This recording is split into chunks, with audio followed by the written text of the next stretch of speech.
Hi, I'm Silvana, and I'm about to vent. But he did though. But as far as it goes with with women, I've seen it like, and I don't judge it and shit like that. I do think like the game is the game. Right. But niggas do be cold-hearted though.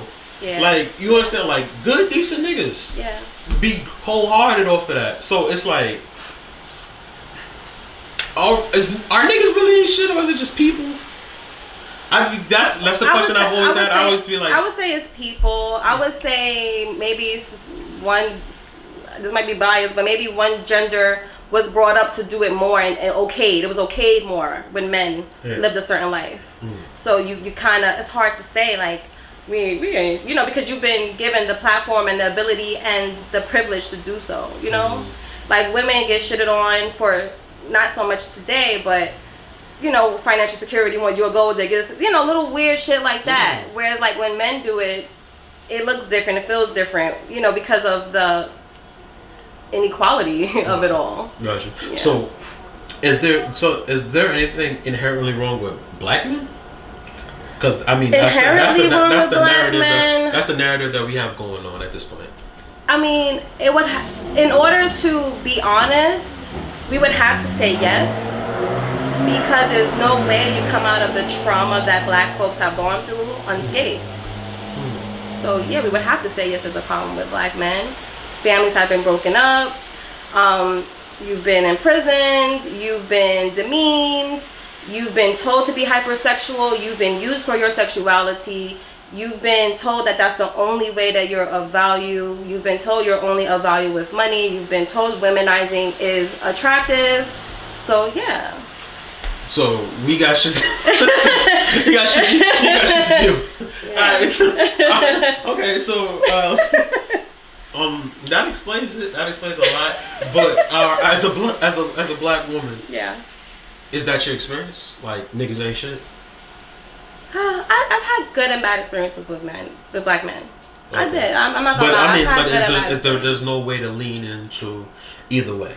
I would never 50-50. I would never generalize that statement. I would never. That's I'm me. Trying to. You get what I'm trying to say? I'm trying to figure this shit out. I mean, me personally, I think that's very irresponsible to generalize and say without coming from it from a historic standpoint with empathy. What do you want to say? Oh shit, my bad. What you want to say? That's yeah, I wouldn't say that. I've had good experiences with black men, very good, and there's a lot of good black men out here. You know, but just equally so, there's a lot of fucked up people too. But I'm like, alright, so no, I had a homegirl, and she was saying like, yo, I don't know why black women listening to these niggas, they in a party of their own selves, what benefits them doesn't necessarily benefit us. Right. And I'm trying to figure out, have we gotten to that point where what benefits black men might not necessarily benefit black women and vice versa? Should be separate. That's a narrative that is going around, and it comes from a place of hurt. It comes from a place of like, you know, like we having this movement right now, we'll protect black women. It's like we're calling out, we're demanding it. And that's what comes out of that. It's kind of like, listen, we've been riding for quite a long time. And y'all ain't reciprocating on, and I'm not talking about on a minor scale. I'm talking about letting your privilege go, like the white people, like we want the white people to do. Risking your privilege to uplift me. That's what we're asking men to do. And I think men are having a hard time to do that at that scale. What would be like something like a nigga that didn't genuinely mean no harm may overlook, like his privilege? Can I give you a bigger scale example? Because that's easier. It's kind of like what some actors are doing now, are forfeiting their money to make sure that their counterpart is paid. So that's something that black men have overlooked, the fact that they get paid more to do the same job as us. Black men might overlook that. You're probably in a household with a woman and you're both working, but she's doing all the housework.